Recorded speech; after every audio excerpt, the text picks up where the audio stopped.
Бүген каһарман шагыйрь Муса Жәлилнең тууына 115 ел. Һәм шушы юбилей елында шагыйрь иҗатын таныту максатыннан традицион чаралар белән бергә күп төрле онлайн чаралар да уза. Берничә минуттан Жәлил һәйкәленә чәчәкләр куелачак, көн дәвамында төрле мәдәни чаралар планлаштырылган. Аларда Татарстан президенты Рөстәм Миңнеханов катнашуы көтелә. Барысы турында тулырак хәбәрчебез язмасында.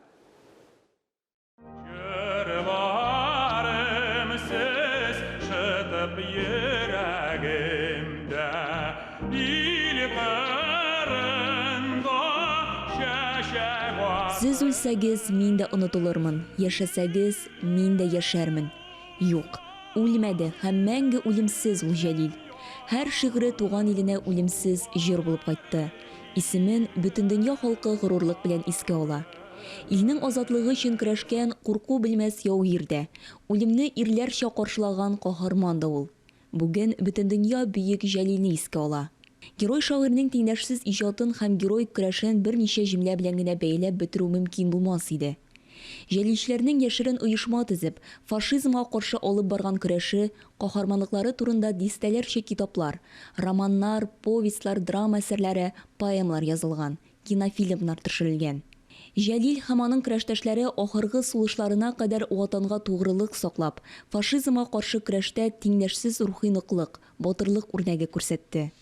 1944 елның 25 августында фашист илбасарлары 11 жәлилчене җәзалап үтерәләр. Туган илгә Жәлилнең 2 дәфтәре кайтты. Аларны бөтен дөньяда Моабит дәфтәрләре дигән исем белән беләләр. Шагыйрьне үтерсәләр дә фашистлар аның ялкынлы җырларын, көчле рухын юк итә алмады. Бу шигырьләр 60-тан артык телгә тәрҗемә ителеп, йөзләрчә мәртәбә аерым китап булып басылып чыга. Елга бер тапкыр шагыйрьнең туган көнендә Казан халкы һәм кунакларының Моабит дәфтәрләренең төп нөсхәсен күрү мөмкинлеге бар. Бүген көндезге сәгать 12дә Моабит дәфтәрләре Милли музей фондларыннан тантаналы төстә алып чыгарылачак. Герой шагыйрьнең юбилей елында Татарстан Республикасы Мәдәният министрлыгы 50дән артык мәдәни чара әзерли. Алдагы 2 көндә Казан консерваториясының кече залында, Салих Сайдашев исемендәге зур концерт залында, Сайдаш мәдәният үзәгендә Жәлил шигырьләреннән тупланган концертлар узачак.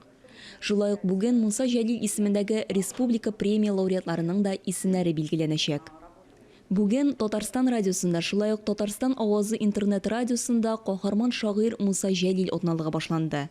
Атна дәвамында радио тыңлаучыларга шагыйрь либреттосына сәхнәләштерелгән опералар, җырлар, шигырьләр, поэмалар, Жәлил иҗатына һәм батырлыгына багышланган тапшырулар тәкъдим ителә. Ойзилә Батырханова, Тахир Хәсәнов, Татарстан яңалыклары.